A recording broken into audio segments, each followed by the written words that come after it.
cannot escape.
My name is Jeff. I play in the band Lockjaw. I am Justin Paul. I am the lead guitarist to Lockjaw. My name is Joe Ortiz, and I am the vocalist in Lockjaw. My name's Gabe, and I play bass for Lockjaw. My name is Scott Letts. I am the drummer. I hit those things back there. Not very good, but Yeah, so I started the band 25 years ago in 98. You know, early on, we really felt like it was more beneficial for us to do EPs. So we did, I think, 3 5-song EPs and then release some singles in between. After we did our first run for probably about 99 to probably 2010, we took a little time off. We all had kids, careers, jobs, so we changed things up a little bit with our life and took a little bit of time. Before I was in Lockjaw, I was in a few other bands. Started back whenever I was in my early 20s. I was in a band called Hide the Real. I played bass. I was in a band called Push Pipe, and I played bass for them as well. And then I started doing vocals for a band called Jackknife, and we did. That's the other band that I did the most.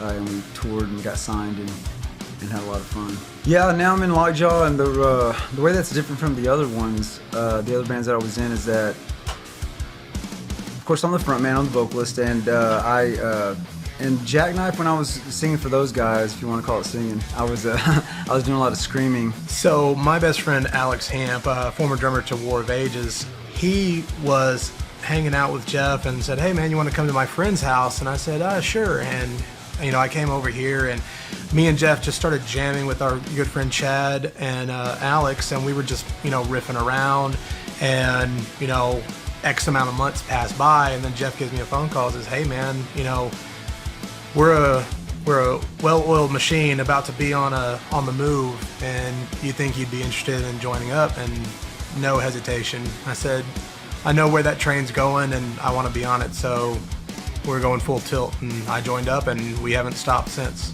I've been playing with these guys for probably like 25 years. I started in Lockjaw in 2004 is when I got out of the Army. And we had a little hiatus in the middle, I think it was like 2008, 2009, whatever, then got back in. So basically I've been the drummer since 2004 to now. This album, it's definitely different than what we've done. We've done got 5-song EPs, had a couple of those and stuff throughout the years. But this one is just, it stands out with the core that we have now, the members that we have in this group, just everything that we've done, and having Chris Collier help produce and everything. It's just, I don't know, it's like a growth. It's like just a maturity of everything. This time around, I just felt like there was a reason that the band wasn't elevating past a certain point.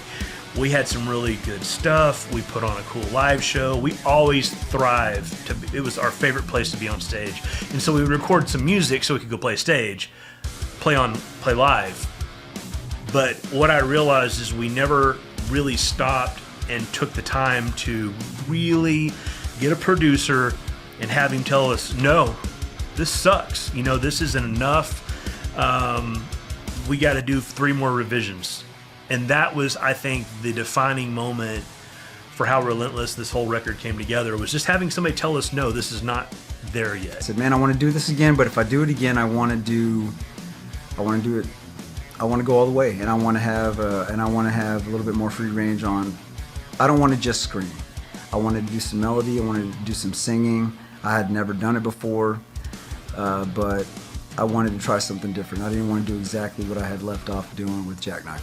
Man, it just lets me be creative, and I, like I said, I have things in my head where I have an idea, where I have a melody in my head, and I'm just like, man, this would sound really cool. I've always loved the idea of heavy music, heavy guitars, heavy drums, fast, aggressive, or just heavy, and then having melodic vocals over it at some point. So once I was in the band and started writing songs with them, he had like 20 songs that he had already written, and his idea was, "Man, I've already got these songs, I just want to get in there and you just come do vocals over them." I was like, okay. So we butted heads a lot, and it was a learning experience, but it was a really cool learning experience for me, because I was standing up for what I wanted to. That's just the way I am. If I really believe in something, if I really feel something, then I'm going to stand up for it. And he's the same way, and I totally respect that. So we just kind of had to learn how to communicate with each other. But through all that, I will say this: the reason we're at where we're at right now is because, at least being comfortable, is that he made it very comfortable. He was very encouraging. He was very supportive. He was like, "Hey man, I see what you're trying to do. Let's try it again. I know you got better in you, man. I know you got better in you." So that made me feel good, because I was really nervous. So right off the bat, nobody just starts off and comes out like, boom. Well, maybe 1% or whatever, but that wasn't me. it's one of those, I play from the heart. I write from the heart. I write and I play what I love and what feels good to me and what I personally think sounds good. I write my emotion into my music. And so that saying that you just quoted, it means a lot, because that is, music is how I feel. Have on this album they've just been just awesome. It's like you play them and then you send them out, you get the product, you know, the production off it or whatever, and you get the producer to come back with everything, and you start listening to it. It's like, that's us, that's me, I'm doing it, you know. So it's like, it's just, it's so awesome. It's kind of surreal listening to this, you know, what we have right now. So it's a good feeling. Yeah, working with Chris has been amazing. Haven't met him yet, but supposedly coming up soon, or coming down here soon, whatever. So we've got to see him on, you know, online on Zoom and everything, and just got to interact with them on that, and text messages and calls and everything. But just I don't know, it just seems like he's always here with us the whole time. Like when we start writing everything and we start putting all the elements together, and then he's there to be like, well, let's maybe do this here, whatever. And it just, I mean, it's the collaboration is awesome. Whatever we've got to do to make this thing go, I think everybody is just super dedicated. Gabe is a engineering whiz. He's a techie. If my amp breaks, he can fix it. If Justin's, you know, wireless box break, Gabe can fix it. So he's our tech guy in the band. Justin's a riff king. He brings riffs every single rehearsal. He has a new idea or new riffs. And so Justin, for me, is probably the most fun I've had as playing with another guitar player ever in my career. And then Joe's vocals. Nobody knew Joe could do this. You know, Joe was a screamer. He was a heavy vocalist in Jackknife, and man, they were a great band. Joe was awesome. So as far as the experience on doing this, man, I love these guys. These guys doing this album and working with them on this album and playing music with these guys. They're my best friends, man. And these guys have been with me for, you know, 20 plus years, man. And so it means the world to me to be able to make music and to, you know, touch other people. I know that sounds kind of cliche, but to be able to have the ability to work with these guys and create a product that other people appreciate and can respect and can have fun with and want to come see us perform. I mean, that to me is just like, it gives me all the joy in the world, man. I love it. These are my brothers, man. I wouldn't trade it for the world.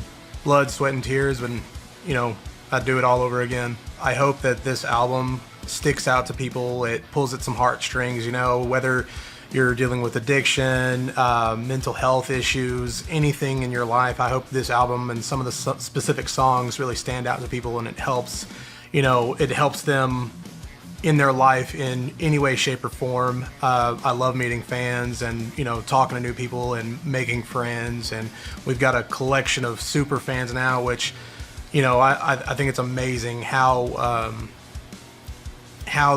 our music that we've created has altered their life. They love it so much, and it's helped them through, you know, we'll have people come up, oh, this song has helped us through this and this, and it's just amazing to hear stories and find a common ground with these people, because we're writing from our hearts. We're, you know, everything that we've gone through in our personal lives is what we're laying out on the table, and to see other people in the world going, hey, man, we go through the exact same thing, and you go, hey, we're not different, you know, we're all the same, we're all on the same earth. And so it's just it's really awesome, and we love our fans. It's hard to pick that, really, because like I said, these are all things that I wrote whenever I was feeling a certain way. You know, Silence the Fear was our first song that we wrote together. It took us months to write that song because it was my first time, to sing or to do melody or anything like that. So it took us a few months to do it. Okay, so Silence the Fear was really the first song. I feel like it was when we turned a corner as a band. Those riffs were really exciting to me.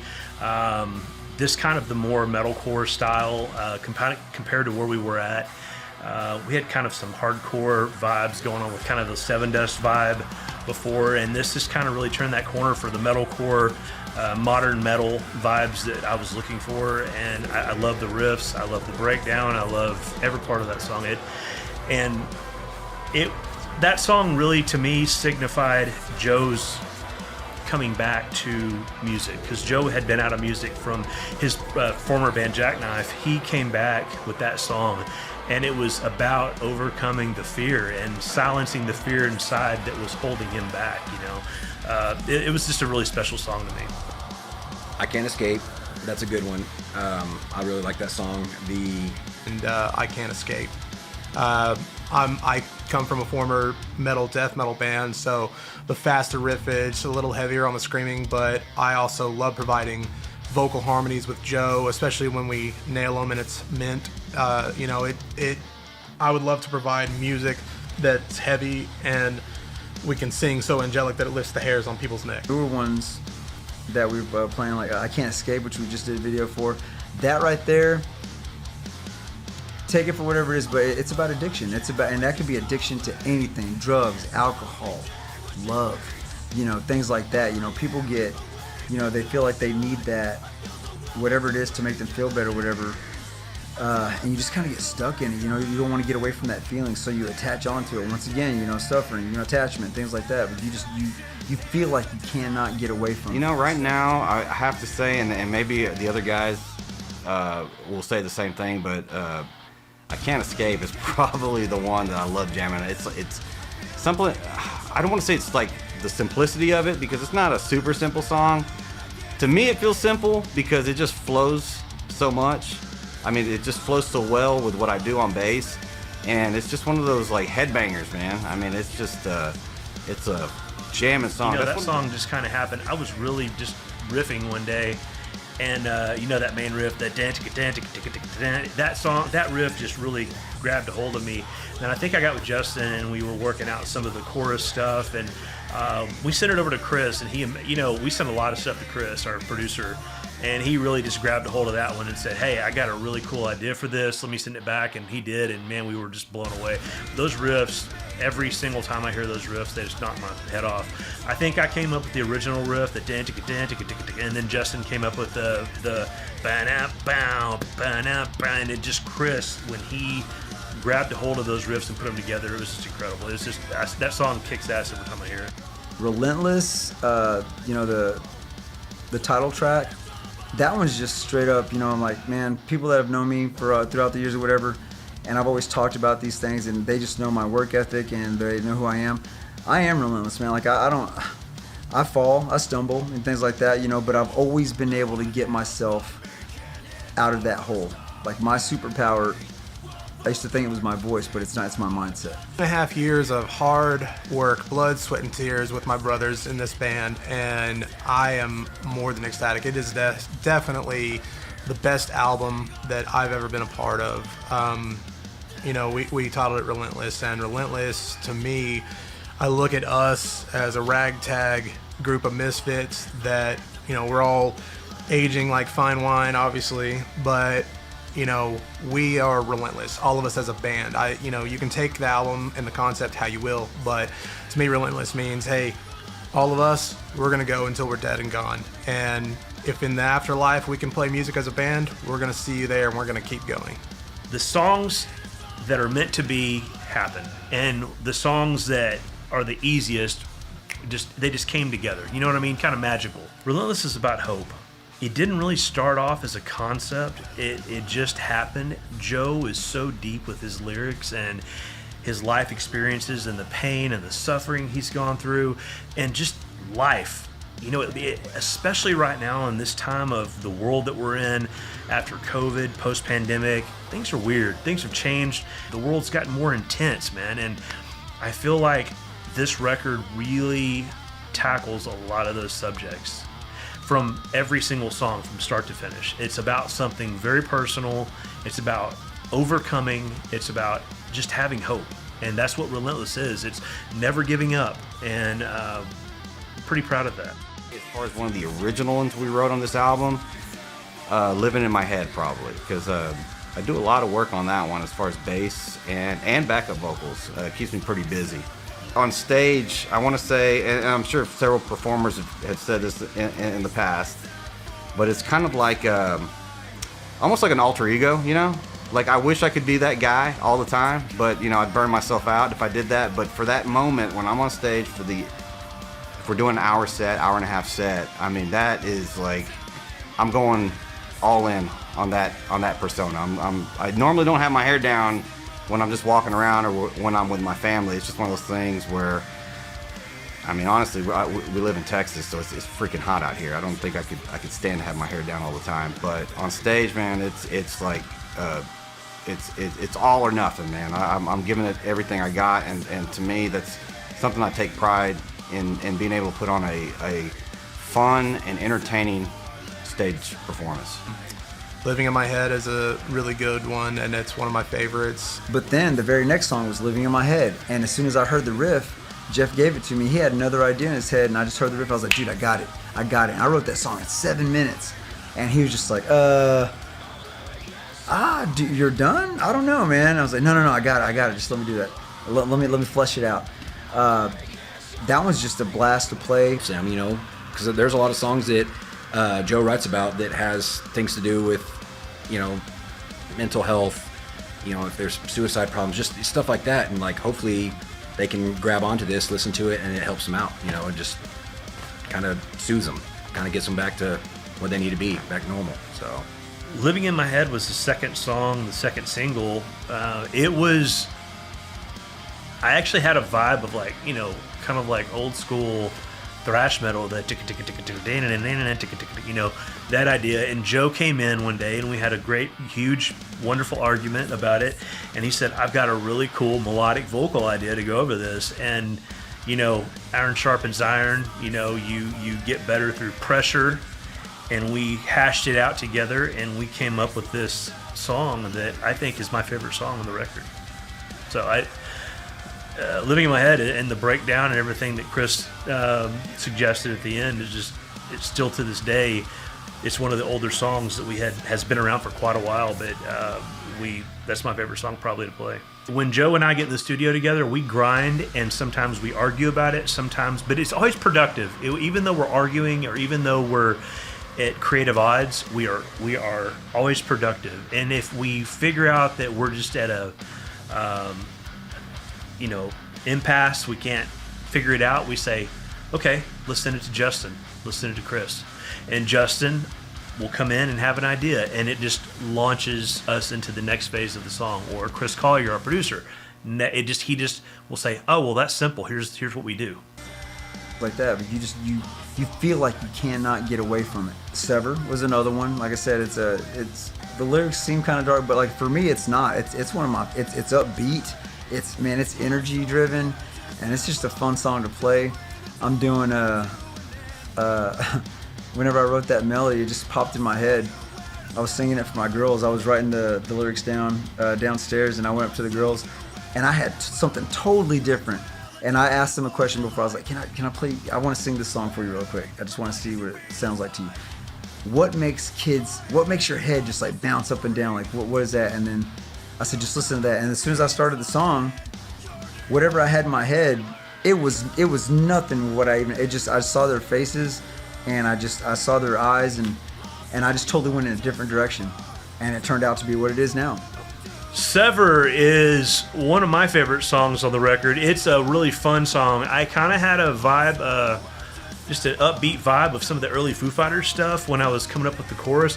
But what's funny about Sever, that main riff, that main riff was really Killswitch Engage new metal, not new metal, but metalcore stuff that happened in the early 2000s. It was very metalcore style when we first wrote it, and I absolutely love that song. I love the whole vibe of the song, and then Joe's lyrics on top of it just made it for me. It's actually the only song I actually have any kind of really like lead on, because Justin does most of the leads, so I'm having a lot of fun with it. It's a lot of energy. It's a good song.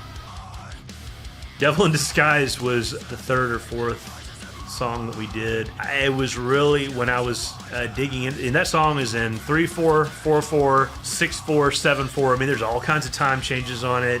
It's just a real driving, upbeat song. Vocally, Joe, I think he was watching something about like the cults back in the 90s that were drawing people in. They had all the answers. They were the soothsayers, bringing people in, and then kind of really being not what they said they were, and people were kind of, screwed over by that. So he was talking about the devil in disguise, and in that regard.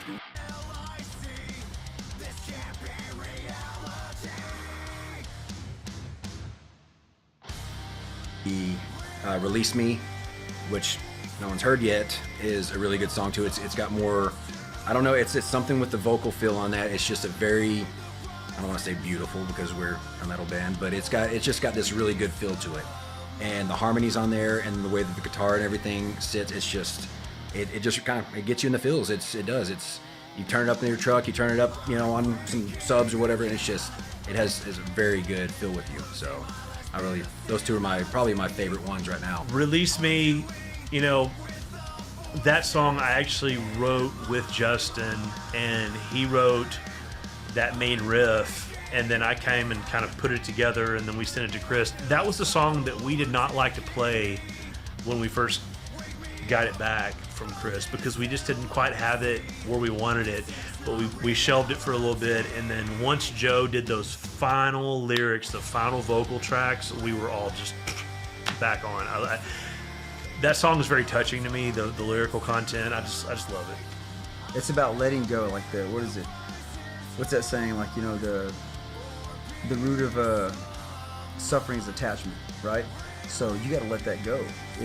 You're the only person that can let that go. You can't keep dwelling on that.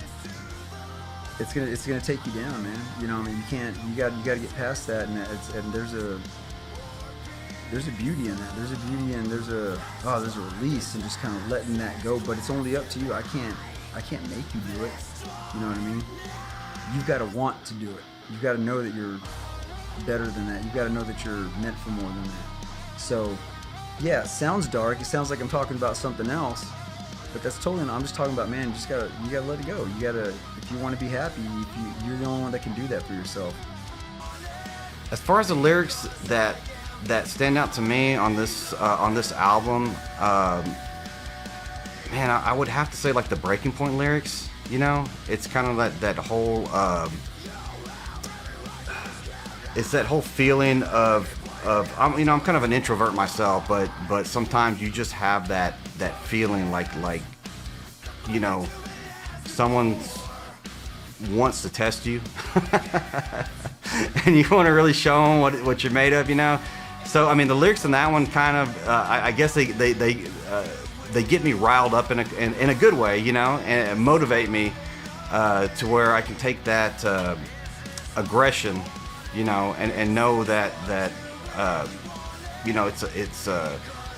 it's something that's relatable, but I don't want to sound like I'm a violent person or anything, but to me that one right there kind of hits home as far as knowing the frustration that I've had and knowing that there's a way to get that out, Breaking Point's probably one of the best produced songs on the record. I think that it really touches kind of that new metal vibe that happened, kind of upbeat, kind of got a nasty groove, and it's just a lot of fun to play. Breaking Point, again, touching on a subject, don't push me too far.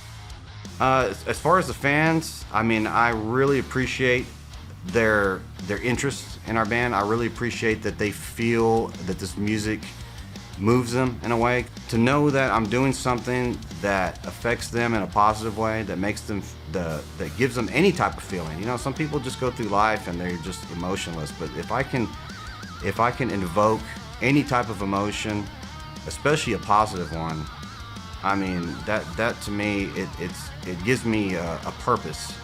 It gives me a feeling of gratification to know that I can, I have that ability to do that. So I really appreciate fans that, they hear our music and it draws them in. It's something that speaks to them. I had a lot of different ideas for that song too. Like it started out, I don't know, it's kind of more of a Lamb of God type feel. We had some faster drums and stuff to it, and it was always good, but it just didn't seem like it was, I guess, what we wanted the final product to be.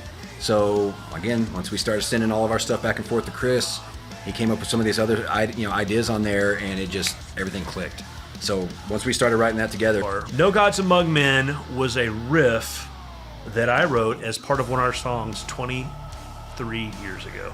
24 years ago, and I just loved that riff, and we never did anything with it, and we never recorded it, so I just wanted to do something with it. And I love the lyrical content, no gods among men. None of us on this earth get out alive. We're all going to die one day, and so let's come together. Let's stop being separate nations. We're all one people. We're all on this spaceship that's Earth, flying around the sun. So let's come together and treat each other right. That's basically what the song was about. That's a powerful message right now in our world that is so divided. That is one of the most powerful songs on the record. I want to look, like I said, I've said before, I want to look pro, act pro. I want to have as much visual stimulation to accompany the songs, and I spend a lot of time on I've used AI, conventional graphic design and videography, and I really enjoy putting the videos together. We're excited for you guys to hear Relentless. We're excited for you guys to take this ride with us. This has been our last 2.5 years, and we hope you guys can enjoy it for a lifetime. So, thank you all for being here. Good. Cool.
You've taken my silence as weakness, my conscience is fear. I'm turning my back and saying nothing but what I can hear. Just an arrogant, mingled ego. I let my breaking point, I make the right choice and walk away. Are your kids the fight that you've been asking for? Yeah, your kids the fight that you've been asking for. Is this what you really want? You will not like this side.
Thank